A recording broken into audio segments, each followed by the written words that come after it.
Hello students, এই Moumita ma'am. আশা করি তোমরা সকলে খুব ভালো আছো। Welcome back to our channel. আজকে আমি তোমাদের 6th সেমিস্টার মেজর পলিটিক্যাল সায়েন্সের পেপার 14 থেকে ভারতের বৈদেশিক নীতির যে অভ্যন্তরীণ নির্ধারক রয়েছে, তোমরা আজকে তোমার টপিকের উপরে কিন্তু ক্লাসগুলো ডিসকাস করবো। তো দেরি না করে শুরু করে দিই আজকের সেশনটা। দেখো কি বলেছে, ভারতের বৈদেশিক নীতির যে অভ্যন্তরীণ নির্ধারক, ঠিক আছে, এগুলো কি কি? এগুলোর মধ্যে মানে এই যে বৈদেশিক নীতির যে অভ্যন্তরীণ বা ডোমেস্টিক ডিটারমিনেন্টস, এগুলো বলতে সেই সব উপাদানকে বোঝায় যেগুলো কি করে পররাষ্ট্র নীতি গঠনে কিন্তু প্রভাব ফেলে। এবং সেগুলি দেখো নিচে পরপর দেওয়া রয়েছে। প্রথমত কোন কোন আর কি বিষয়গুলো রয়েছে। ফার্স্টে হচ্ছে রাজনৈতিক ব্যবস্থা। ভারত একটি গণতান্ত্রিক দেশ, তাই এখানে জনগণের মতামত, নির্বাচন এবং সংসদের ভূমিকা কিন্তু খুবই গুরুত্বপূর্ণ। সরকারকে মানুষের ইচ্ছা অনুযায়ী অনেক সময় বৈদেশিক সিদ্ধান্ত নিতে হয়।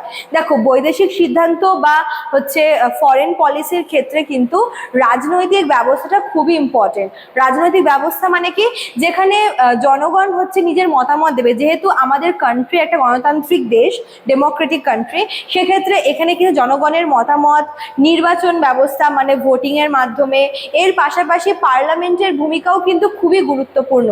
ঠিক আছে, যেহেতু মানে এটা গণতান্ত্রিক দেশ, তাই সরকারকে মানুষের ইচ্ছা অনুযায়ী কিন্তু অনেক সময় বিভিন্ন বৈদেশিক নীতিগুলো আর কি নিতে হয়, ডিসিশন নিতে হয়। আচ্ছা, তারপর দেখো দ্বিতীয়ত রাজনৈতিক নেতৃত্ব। এটা হচ্ছে সেকেন্ড ফ্যাক্টর। দেশের প্রধানমন্ত্রী ও অন্যান্য নেতাদের চিন্তাভাবনা এবং দৃষ্টিভঙ্গি বৈদেশিক নীতিকে কিন্তু প্রভাবিত করে। বিভিন্ন নেতার সময়ে নীতির কিছু পরিবর্তন দেখা যায়। দেখো, দেশে যখন যেই সরকার আর কি চলে, সেই সরকারের যে দৃষ্টিভঙ্গি মানে তাদের যেটা পয়েন্ট অফ ভিউ বা তাদের যেটা ভালো মনে হয়, তারা কিন্তু অনেক সময় তাদের চিন্তা ভাবনা বা তাদের দৃষ্টিভঙ্গির দ্বারা বৈদেশিক নীতি কিন্তু আর কি প্রণয়ন করে। এবং এক্ষেত্রে বলতে পারো যে বিভিন্ন সময় বিভিন্ন নেতার যেহেতু দৃষ্টিভঙ্গি চেঞ্জ হচ্ছে, মনে করো আজকে যেই দল আছে, যেই সরকার আছে, কালকে সেই সরকার হয়তো নাও থাকতে পারে। তো আজকে যে সমস্ত ফরেন পলিসি নেওয়া হয়েছে, হয়তো পরবর্তী যে থাকবে লিডার বা সরকার, তার বেলায় হয়তো চেঞ্জ করা হতে পারে পলিসি। ঠিক আছে, এভাবে আমরা দেখবো যে চেঞ্জেস কিন্তু হতেই থাকে। ঠিক আছে, তারপর দেখো নেক্সট 3 নাম্বার কি বলেছে, অর্থনৈতিক ব্যবস্থা। দেশের অর্থনীতি শক্তিশালী হলে বিদেশের সাথে কিন্তু বাণিজ্য এবং সম্পর্ক আরো উন্নত হয়। এটা খুব ফ্যাক্ট একটা ব্যাপার যে যদি একটা দেশের যদি ইকোনমিক্যাল ডেভেলপমেন্ট হয়, যদি সেই দেশ ইকোনমিক্যালি স্ট্রেংথ থাকে তাহলে কিন্তু আদার্স যে দেশ আছে, আদার্স কান্ট্রির সঙ্গে তার বাণিজ্যিক সম্পর্ক আরো উন্নত হয়, তাই না? নিশ্চয়ই কোনো ইকোনমিক্যাল দুর্বল মানে হয় না যে যে সমস্ত দেশগুলোর অর্থনৈতিক অবস্থা খুব একটা বেশি ভালো না, তার সাথে কিন্তু বাণিজ্য করতে খুব একটা কোনো একটা দেশ কিন্তু ইন্টারেস্টেড থাকে না। তো একটা দেশের অর্থনৈতিক অবস্থার উপর ডিপেন্ড করে যে সেই কান্ট্রির সাথে হচ্ছে অন্য কেউ বাণিজ্য করবে কিনা। ঠিক আছে, উন্নয়নের প্রয়োজনও বৈদেশিক নীতিকে প্রভাবিত করে। কাজেই বৈদেশিক নীতির ক্ষেত্রে কিন্তু আমরা এই উন্নয়নের প্রয়োজন, একটা দেশের উন্নয়ন অবশ্যই দরকার এবং তার জন্য কিন্তু কিছু ফরেন পলিসিটা আর কি দরকার হয়। ঠিক আছে, তারপর দেখো চতুর্থ জনমত। সাধারণ মানুষ, মিডিয়া, বুদ্ধিজীবীদের মতামত সরকারকে প্রভাবিত করে।